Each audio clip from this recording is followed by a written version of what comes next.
Welcome to Get Over It, the consciousness transforming podcast for exceptional 21st century living.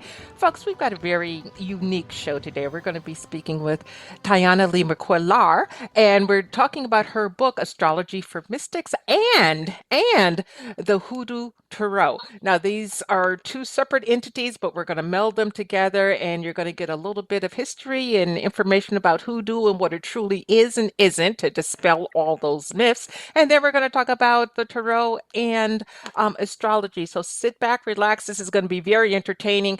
I've been talking to her for the last 20 minutes, not even starting the podcast.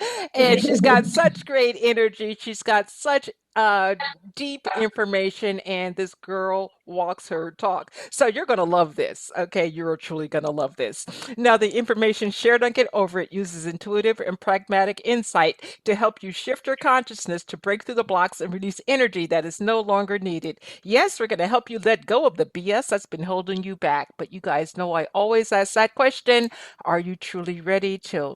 And by the way, folks, BS is belief system. A bit about me for my new listeners. Intuitive since birth. I'm a third-generation intuitive with over 3 decades of experience supporting people to break through the blocks along their path. I'm a strategist for personal and professional transformation, revealing cutting-edge information that enables you to prosper and thrive. I spent 25 successful years in corporate America as an executive sales professional, and I'm the founder of Healing Visions Ministries and the Northern California Children's Education Network, a 501c3 nonprofit. I provide consultations and healings in all areas of life that heal the mind-body-spirit connection, allowing you to live your very best life. My clients tell me that I keep it real while providing them with accurate information to assist them along their journey as a spirit living a human existence. But they also say, if you really don't want to know, don't ask Monique. My background includes a doctorate in metaphysics, Reiki master teacher, ordained minister, and clinical hypnotherapist. So whether you are stressed, depressed, or possessed, I can help. To find out more about me and my services, go to my website, and that's MoniqueChapman.com. And I invite you to like me on Facebook and follow me on Twitter and LinkedIn.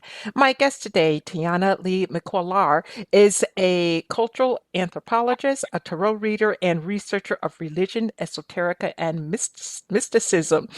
She's the author of several books and divination decks, including the Hoodoo Tarot and the Sibyl's Orlacurum. And I asked her how to say that, and I still screwed it up. She lives in Winston-Salem, North Carolina, and you can check her out on her Instagram site that I'm going to allow her to give to you because I'm not familiar with Instagram. Welcome, Tayannah. Thank you so much for having me. Hey, it's so good to have you here. How can people connect with you via Instagram? Let's get that out the way first. Oh, that's just my name, Tayannah Lee Mcquillar. That's it. Okay, so you got that, folks, and Tayannah Lee Mcquillar. Fabulous writing.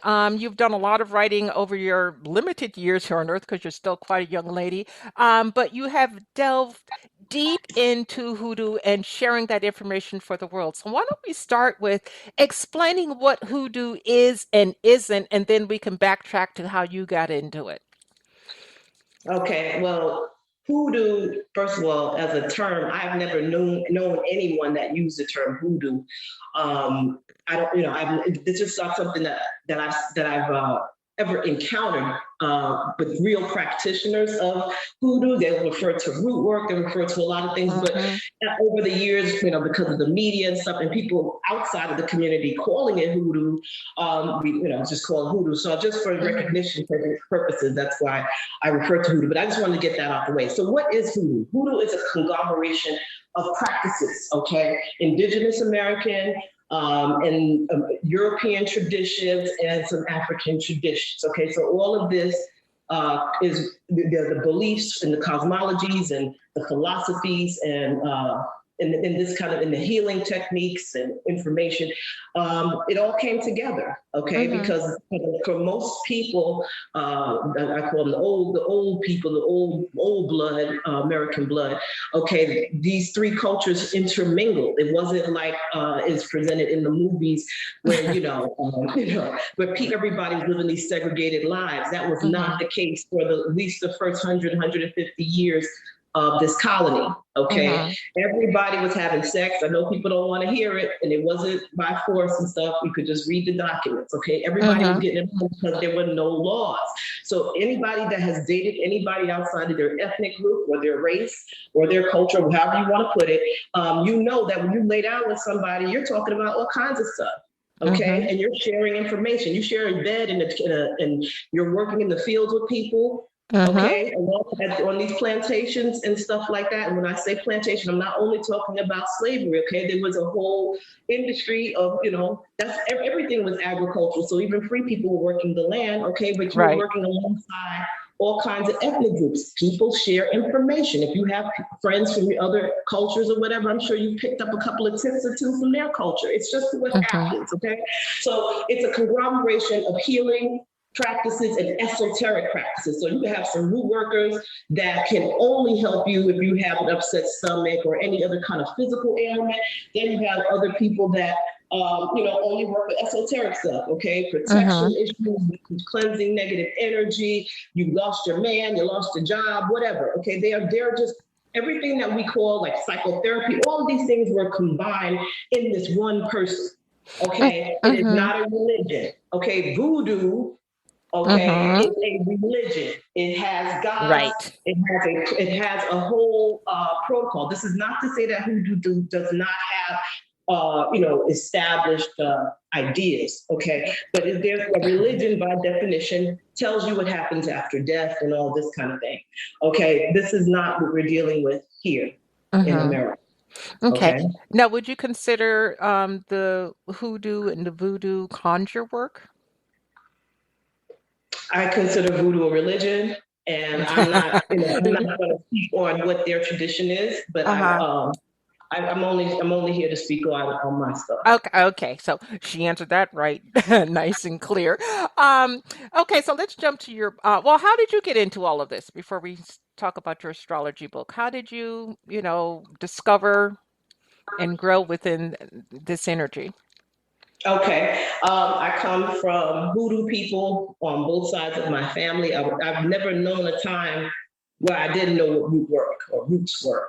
I can't even recall because my grandmother, she was amazing. She passed down so much information about our genealogy, just family histories, and just introduced me to her world. My grandmother was from South Carolina. All right. And so, she told me stories about the root workers she knew and, the perspectives that different people had. And one of the root workers in my deck, okay, card number 15 is actually my cousin, Miss Robinson, okay, who was a very powerful root worker in her town at the time. Okay, so, this is not something I found on the internet. This is something that is a lineage thing, okay? And this is not to say that, this is not to denigrate anybody that finds information, whatever things may have died out in your family, but, just understand that everybody wasn't broken, okay? And taken away from this. You just couldn't talk about it, okay? That's why when I first wrote my first book about root work, okay, that's my first book on the subject, and I wrote that almost over 20 years ago, or about that, when I was a kid. Okay, and people were very upset with me. It's not like now everything spiritual is, is chic and it's the thing to do. When I came out with that book, I had strangers, I had family members, I had a whole lot of people that were pissed because they were embarrassed. Okay, it wasn't anything powerful or reclaiming power. All that stuff is recent conversations about. I remember getting hate mail on me. Okay, so people are very embarrassed by these things being spoken. These things weren't spoken of by outsiders. And you have to understand that this is not a monolithic tradition. Why? Because Black America is not a monolith. Right. Okay, so some families are going to have a hoodoo tradition, a root working tradition that is maybe things are done a certain way in their family. Okay, so that's why it's very hard to pinpoint, like, well, what is it? Okay, well, one family may have a Irish maternal line and a Congo paternal line, okay, with a smidgen of Cherokee, and another person may have, Creek, a maternal line, with a British paternal line, and all kinds of stuff. So these different combinations are going to affect the root work, okay? And that's really what it's all about. It's personalizing, and that's why some people have recipes or whatever that other people are like, what? Oh, that's not real root work. Well, you don't know their lineage. Exactly. You don't know them from a can of paint. Okay, Mm-hmm. that's what I'm very, very, and it's regional too. Root work maybe looks different in New Orleans than it does in South Carolina versus how it looks in Virginia. Why? Because there's real histories in these places. The land itself Mm-hmm. has a spiritual energy. Okay, so Mm-hmm. that's what I try to get across to people is just how complex that root work is, and that it's never been static. Mm-hmm. Okay, things have been introduced even after the colonial period. Okay, that's why you get your astrology and stuff like that. Okay, Mm-hmm. that wasn't what people were dealing with, at least not the tropical astrology or sidereal or whatever other people, people have added a little sauce to their repertoire, whatever, but that wasn't what it was in the beginning. Okay, and Mm-hmm. that's okay. But people tend to lock in root work into this image. Okay, it's just, I don't know, it's just frozen in time. Yeah, Okay. isn't it weird how we can't get out of that? Because it seems like, Mhm. as soon as you say hoodoo, voodoo, root work, it's like, oh, and this, I don't know, this image comes up in your mind, and, some people run from it, other people embrace it, but like you said, it's stuck in time. So how do we get it unstuck so that we can move forward? Because this is truly earth, I feel, earth religion, earth energy. The best way to do that is, first, like I said, is to acknowledge that everybody's lineage is different. Mm-hmm. Okay, do not accept these monolith origin stories, because it's just not true. Okay, Mm-hmm. and the way to move forward is to get yourself locked, or rather to free yourself, unlock yourself from conventional histories, which we all know. Anybody that has done any significant research or whatever knows that most of the stuff that we were taught as children are lies or partial truths. Mm-hmm. Okay, get more into alternative perspectives on history.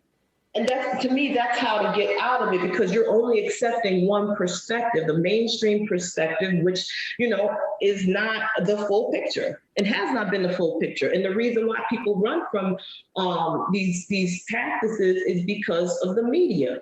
Okay, we've all seen, most of us have seen horror movies in our lives, or thrillers or whatever. How many of these things deal with indigenous spirituality? All right, on some Mm-hmm. level, whether Mm-hmm. indigenous is Africa, Asia, or the Americas, okay, it's always something spooky. Even if you look at the books, okay, look at the font on the titles, all right, Mm-hmm. it's almost no different than the fonts used for Halloween, That's true. okay. That's true. So let's be real. So it's presented as something spooky, something diabolical, something to be wary of. Okay, and Mm-hmm. that is the way to decolonize yourself. You're going to have to understand, that behind all of this is anti-blackness, whatever that means to you, the Mm-hmm. dark-skinned, dark-featured people, and it's also just anti anything that's not Oh, Christian. yeah. Or positive. You know? Yeah. Yeah. So you just have to keep these things in mind. And when these narratives were constructed, they were constructed for the express purpose of making people feel inferior, and Mm-hmm. also to accept their medicine people, aka doctors, okay, Mm-hmm. and philosophers or whatever, as credible authorities over our elders and over our ancestors. And it's done a beautiful job, I must say. Yes, it definitely has. Well, I want to jump forward and talk to your book, about your book, Astrology for Mystics, Exploring the Occult Depths of the Water Houses in Your Natal Chart. And, I am basically astrology illiterate. Okay. I tried studying it, but it just doesn't stick with me. But when I Mm-hmm. read your book, everything just kind of like fell in line and made complete sense to me. Now, you're focusing Mm. on the water houses. So tell us why the water houses are so important and why you wrote this particular book to help people. Well, yeah, this is the thing. I'm all water. We were talking about this earlier. I'm a moon in Cancer, Scorpio sun, and a Pisces rising, and a whole lot of other water world placements. Okay, so I'm basically just water. So I'm always in tune with that energy. Okay, and in the water houses gives you all the information you need to tap into perhaps how you could better communicate, with ancestors, increase your abilities, your psychic abilities, if you want to call it that, or just spiritual gifts. I'll just say it that way. Okay.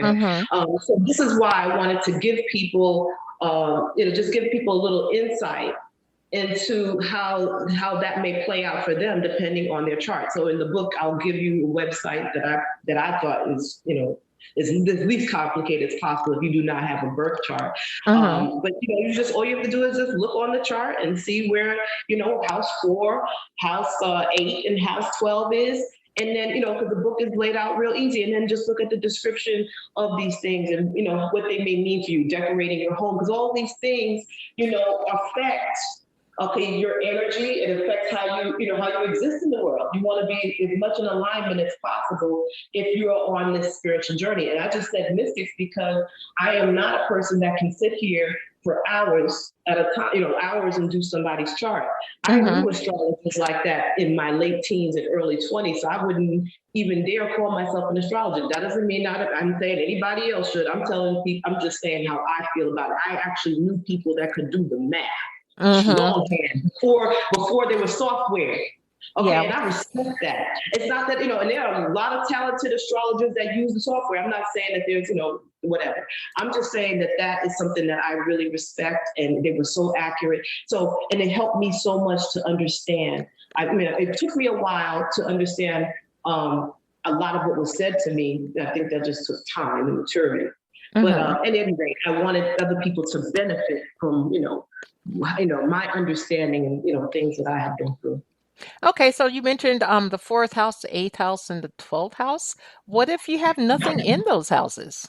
Does that mean you still have the 4th, 8th, and 12th? Doesn't have to be anything in it.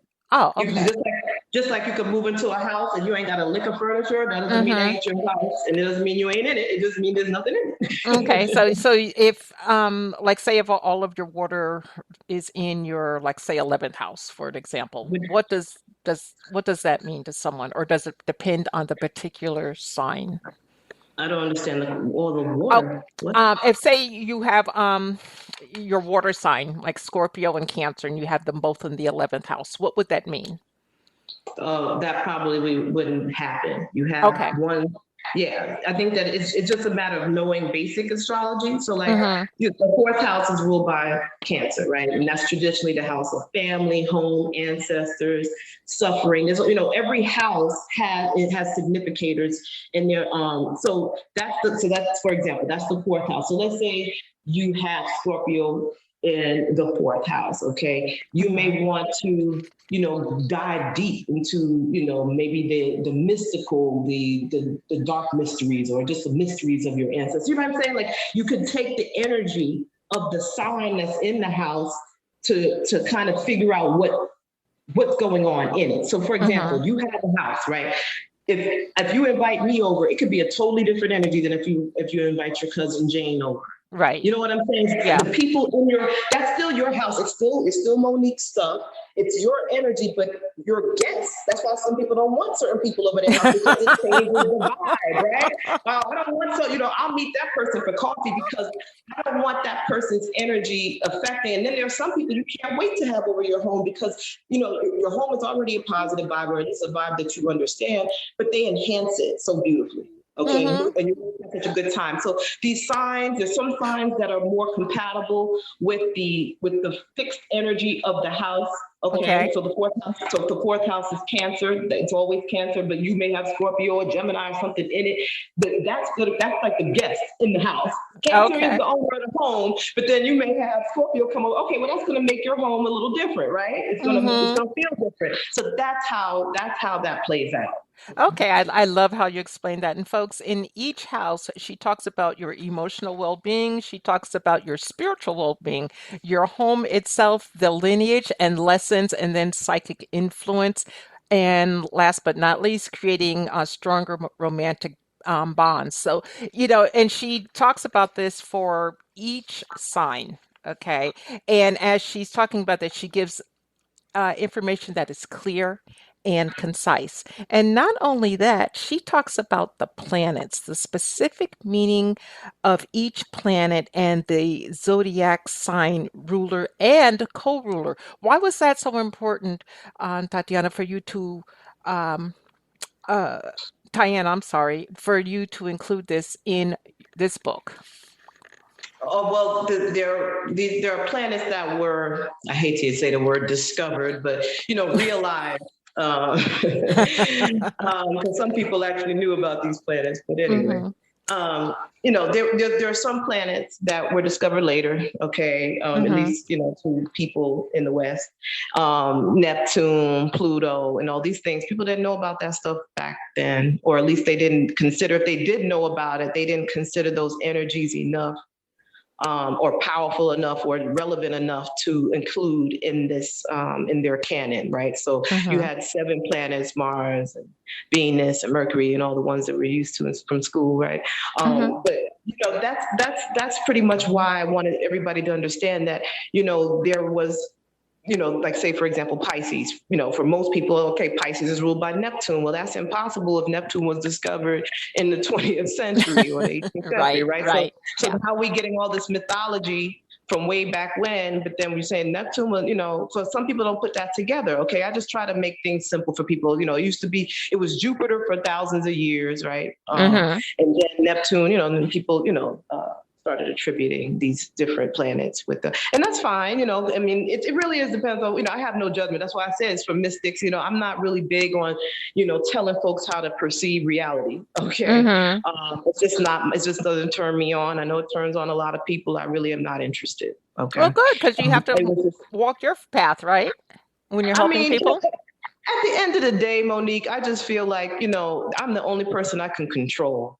And I'm the only person that can really, put their foot down and make something happen. So, why would I spend an excessive amount of energy worried about what the next person is doing? I try my best to inform people and tell people how I see things, but by no means am I, ever, insisting upon people seeing things as I see them. I try to be as transparent about who I am and my energy. And if you don't dig me, it's cool. I really never occurred to me to hate somebody that didn't like, oh, you know what, Tayannah, that's not really my thing. Honey, you will not, it's not a problem at all. First of all, I'm an introvert. So I've never had this, I'm not joining in the reindeer games thing. That is so foreign to my whole spiritual makeup. I can't even tell you. I'm so disinterested in who likes me or whatever. So that said, I just mind my business, and that's what this mystic thing is all about. Okay. It's about, at the end of the day, behind all the orthodoxy, there were mystics that had to be the first ones to say, you know what, I'm just going to feel this, and there was other people that codified what they felt. And I don't care what tradition you're talking about. There was somebody that went out somewhere and felt something. And then there were other people say, well, let's write that down. That was pretty dope. Okay. And then they made it a thing. And hey, if you're with that, that's cool. I'm cool with everything as long as you get out of my way. Oh, girl, I love your energy. I love your energy. So let me ask you a question. Years and years and years ago, I contacted an astrologer for an astrology reading, and this is before I knew anything. I really thought I was going to get a fortune-telling type reading. Why is astrology not fortune-telling? It's just like tarot. It's not. I mean, because at the end of the day, you can make a choice that change at any moment to change the future. Really, it's just about, you're always free. Okay, it's just sort of like a probability of what will happen based on the alchemy of your, that's all really, it's all astrology, right? It's just alchemy. It's just dealing with elements and where certain elements are placed. I mean, everybody knows at this point that went to school that we're just a jumble of atoms. At least that's a perspective on life, right? That we're just all just rearranged in different ways. The chair, my doll over here, everything, the mirror, everything is just a bunch of molecules just rearranged a certain way and appears a certain way. So it's just really like that. I'm sorry. I just no, you answered your question. No, you did answer. You Okay. answered my question perfectly. Okay. Yeah, because I had the complete misunderstanding of what I was asking for with a astrology reading, and actually I came away with good information, but I was disappointed because I wasn't getting what I was looking for. I was looking for that I'm going to wave a magic wand and make everything better. And folks, it don't work that way. You can get information like the astrology; it will give you guideposts. Okay, it's up to you to do what is within that. You got to do the work. It's about showing. Have to. Yeah, you have to do the work. So how does your book relate to one's life path? Only every individual can answer that. I wouldn't presume to try to define that for somebody. My hope is that's the whole point of being a mystic. I don't want to do that.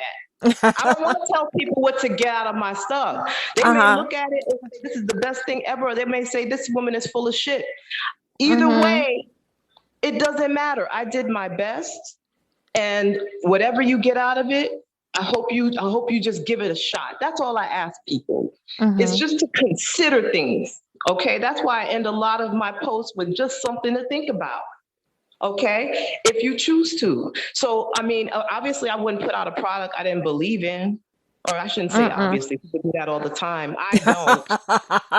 Okay? Yeah, we talked about that earlier too, audience. Yeah, I mean, this is real. And and as a writer, it's harder anyway with us because anybody that's over 25 years old probably understands that there's growth that happens. Like, oh my God, can you imagine if we would have had Facebook back then or whatever? You cringe at the idea, okay? Because you would have been putting down a whole lot of stuff you wouldn't want to face today, okay?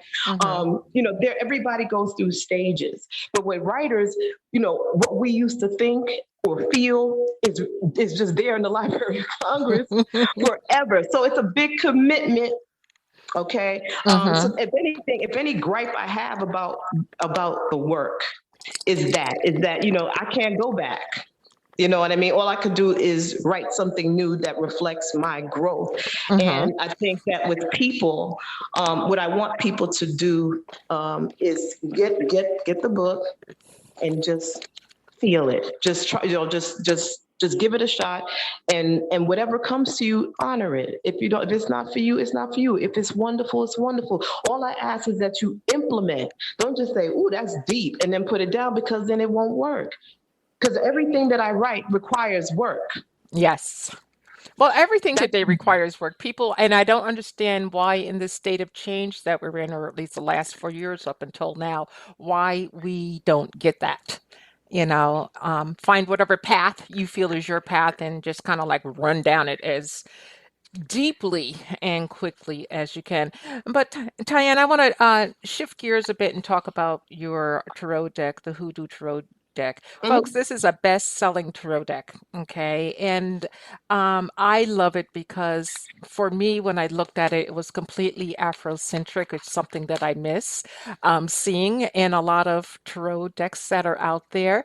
This is a woman who embraces her lineage, and it's a bit different from, say, Rider White or whatever. So talk to us about your tarot deck, especially, I mean, you've got these pictures and then you have the gold cards and the copper and the red. So talk to us about your tarot deck. Okay, that's the Sibyl's deck. That's the Oracle deck. Oh, okay. Yeah, the tarot deck has an American flag. The outline of North America, and a skeleton key on the back of them. So I'm sorry. What you're asking me? How? Just no. Tell us about the tarot deck. How people should best use them. Some of the meanings. You like pick, a couple of cards. Like the Six of Coins is showing two hands. It's a $2 bill in the middle. There's dice with the number 5, 6, 7, and then you see coins. So if you drew that, what would that mean? You talked about having a relative, your cousin, that is on card number 15. So just explain to people, give them an idea of what they would expect to see on some of these cards, because it's quite different than the usual tarot deck that's out there, where you get, the coins and the 3 or 4 pictures of the coin or the staff, the wands, whatever. It's Mhm. very different.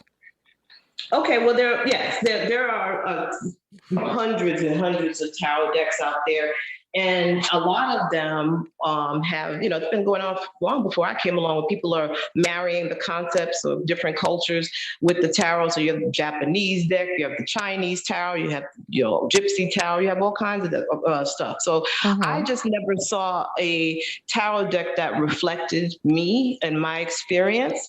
Mm-hmm. And I've been doing tarot for over 20 years.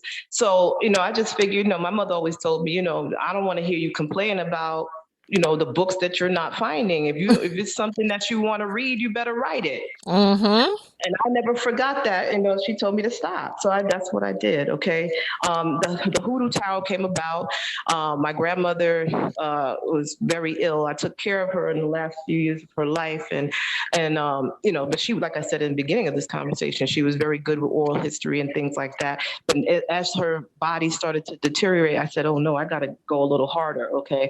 Mm-hmm. And get more information about her. I've always known about my cousin, Miss Robinson, who is card number 15.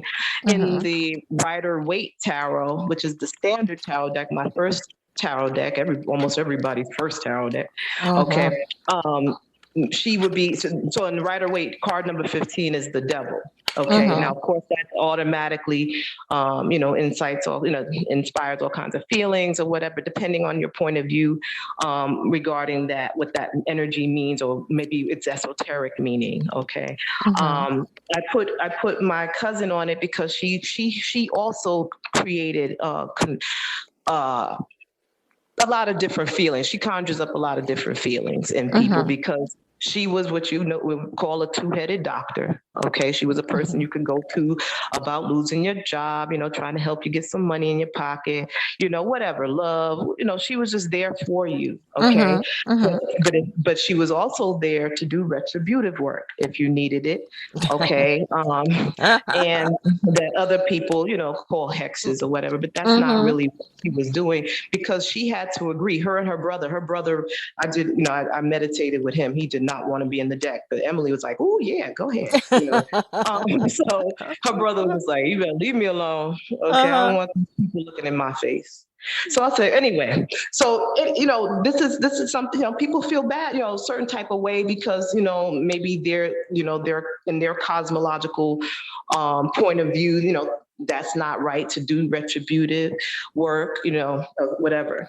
But as long as they agreed with why the person should be punished, okay, Mm-hmm. then they would take the job. But if they didn't feel that it was worth it, like she wouldn't do something like, I need you to kill my ex's new girl because I Yeah. want to. No, that's not really her Yeah. vibe. But if you Mm-hmm. told her, and I'm not knocking people that do that. I really, like I said, I mind my business. Mm-hmm. Okay. And I'm not getting into whether, there's plenty of root workers out there that will take somebody for, whatever. But anyway, I don't want to focus too much on that. But the point is that she created these, kind of complex feelings in people. Even when she was alive, my grandmother knew her. Okay. Mm-hmm. And this is one of the first cards that Caitlin drew. This is the illustrator. And my grandmother got a chance to see only 5 of these cards. It's very special to me. But she said that Caitlin, she said, I don't know how this girl got in my head. She said, because Uh-huh. I tried to get my grandmother to go. She said, child, I was like 9 years old when Emily died. That's the last time I saw her. And I just wrote it down. And I Mm-hmm. gave it to Caitlin. And when she looked at it, she said, it's like one of them police profiles. She said, this is Emily. How does she do this? Okay. So that was a very powerful, this is why I wanted her to especially see that one. Okay. Well, Um, it's yeah. a beautiful card. Now, what's the connection to Bristol's funeral home? Oh, that's just, I just called it that because I Okay. really don't know the actual name. That was just a Okay. creative Well, the license card, thing. folks, when you look at the card has deep meaning. I mean, you look at it and you're drawn right to it. And Miss Robinson was a beautiful woman, based on this portrait of her. So you get the beauty. The card is light, it's dark, it brings up all emotions, but most importantly, just looking at this card, it allows you to go deep and think. And this is just looking at one of the cards. And I also love the Big Mama card. Okay, I gotta tell you, Oh, yeah. I love Yeah. the. So, yeah, that's what you asked me about the images. Let me just make sure Hmm. we just talked briefly about that. Yes, the Big Mama card is one of my favorites as well. It's a woman standing there with a nice warm plate of cornbread, just friendly smile, looks like anybody and it's just really, I really just love the image there. I try to reflect the different skin tones of Black Hmm. America. And again, there are different lineages because there were people classified as Negro, colored, mulatto, Hmm. Hmm. but there were already people, dark skinned, broad featured people that were reclassified these things. There were people that from Asia that were enslaved or indentured here or just migrated here that were also classified Negro, colored, mulatto.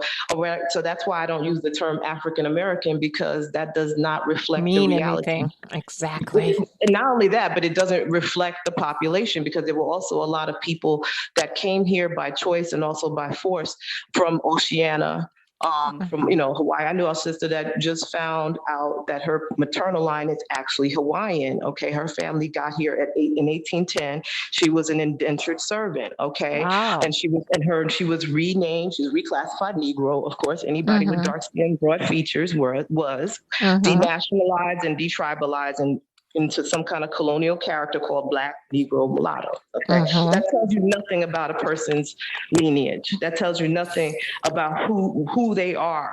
Well, and what they believe or anything. Okay, so this is why I wanted everybody to look to reflect the population. The American Negro population has ancestors from all over, Romani ancestors. That's why you have another card. People were surprised. Oh my gosh, people didn't even know that they had so-called gypsy, that's a derogatory Hmm. term, but Rom background, okay? But Hmm. all of that exists. And like I said, calling people African American, it erases or implies that the whole Black population in this country, descends from Africans, which is just not true. True. No, not true at all. My parents are from the British West Indies, St. George. And, when somebody calls me African American, I said, nope, I'm Black. Well, what do you mean? And you go through it all. And after a while, I just said, screw it.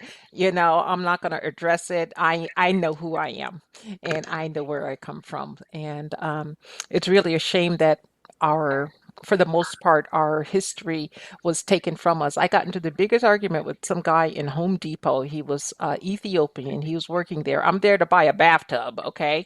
And then he's going, "Well, where are you from? What's your native language in Africa?" I'm like, "I don't know." "Well, why didn't you learn? Why didn't you remember?" I said, "Because it was stripped from us centuries ago before I was even thought about."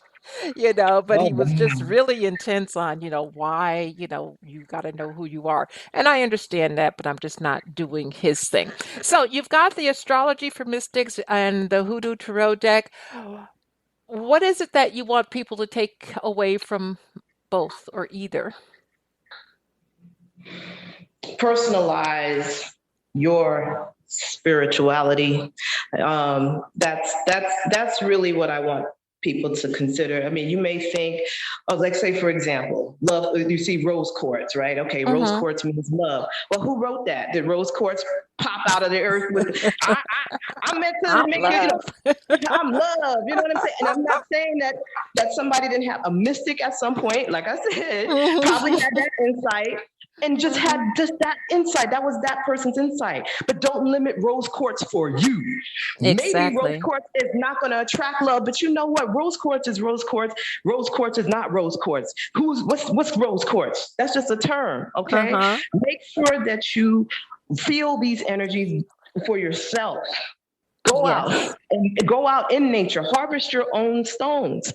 Okay, personalize your experience. That's my main message with every single book that is based on MBS or mind body spirit, right? It's Uh-huh. all about people just getting in tune with what works for them. You don't have to throw away the tried and tested or the tried and true. I definitely have respect for so many different traditions and things, okay? But it's really for you to really really get the most out of your spiritual practice, whatever that may be, is to don't forget yourself. Just like a workout routine is better if you have a trainer that makes it, that tailor makes it just for you. Why wouldn't that Mm-hmm. be any different with all of this other stuff? It wouldn't. Okay.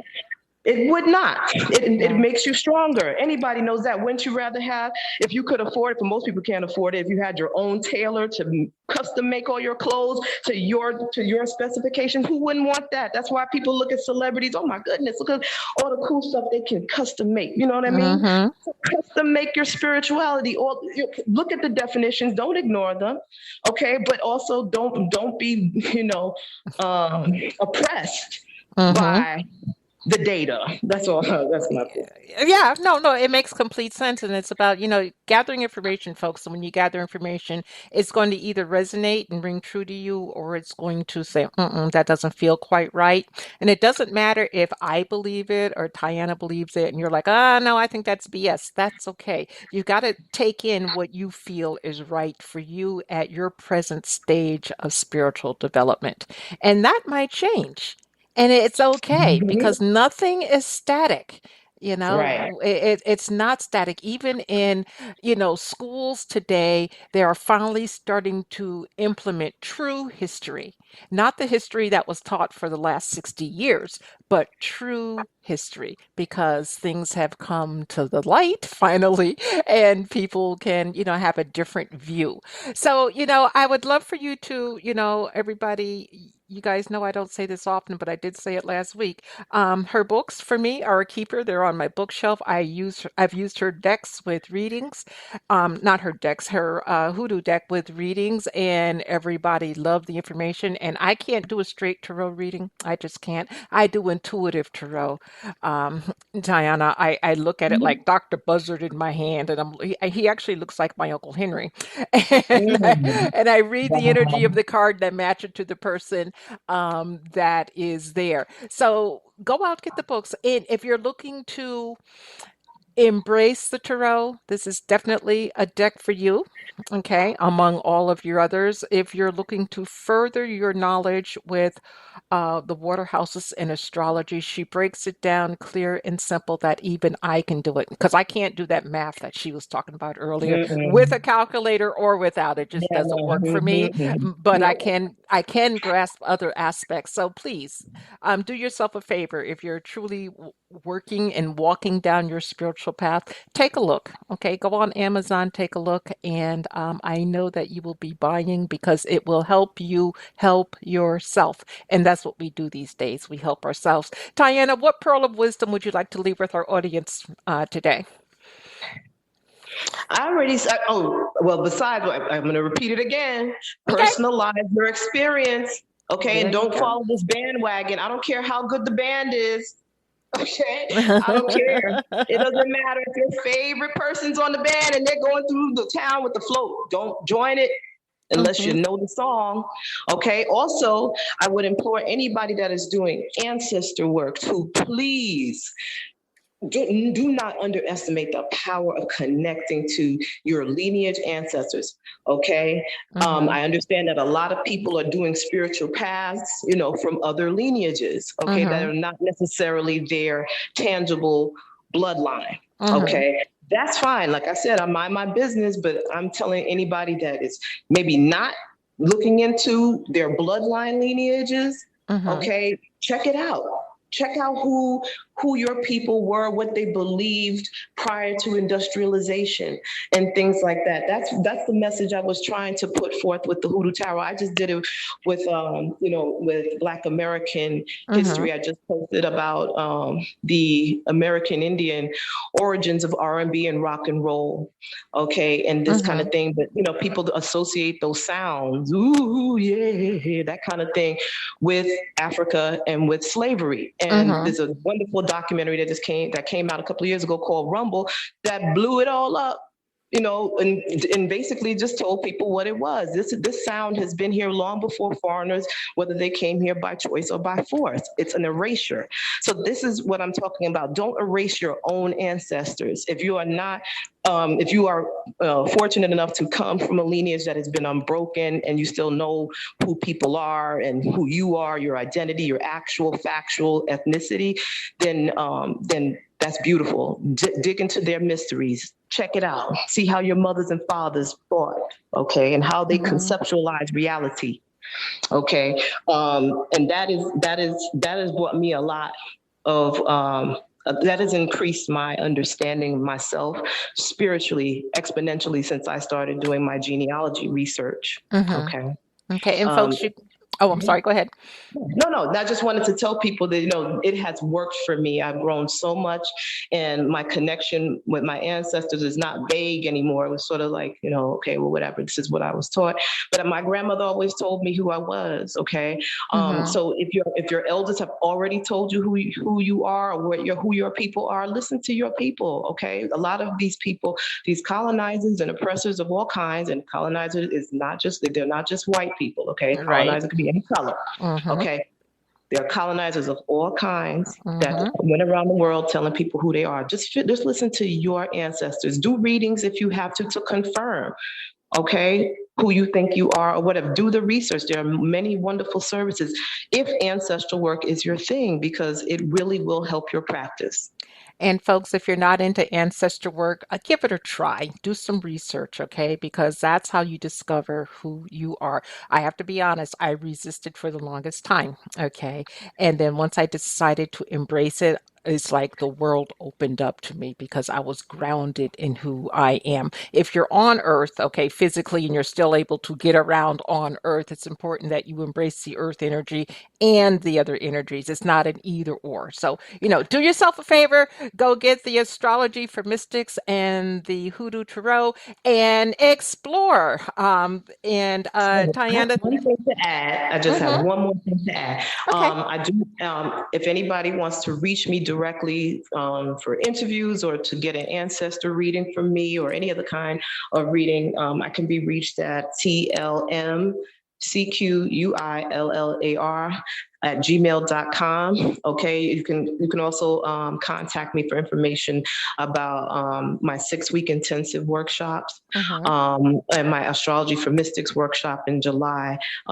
So I have you could just contact me for information and when things are occurring, and I'll get back to you as soon as possible. Okay, and that information will be in the show notes, folks. So if you didn't get it now, all you got to do is read the show notes. It will be there. Tayannah, thank you so much for the work that you do. Thank you for embracing who you are, and thank you for being my guest today. Thank you so much, Monique. It was a pleasure. Take care. Likewise. Folks, thank you for joining us today as we collectively get over it. And please remember that the most important choice that you can make is what you choose to make important. Consider making the masterful choice of personalizing your experience. Abundant blessings, light, and love to all. Agape.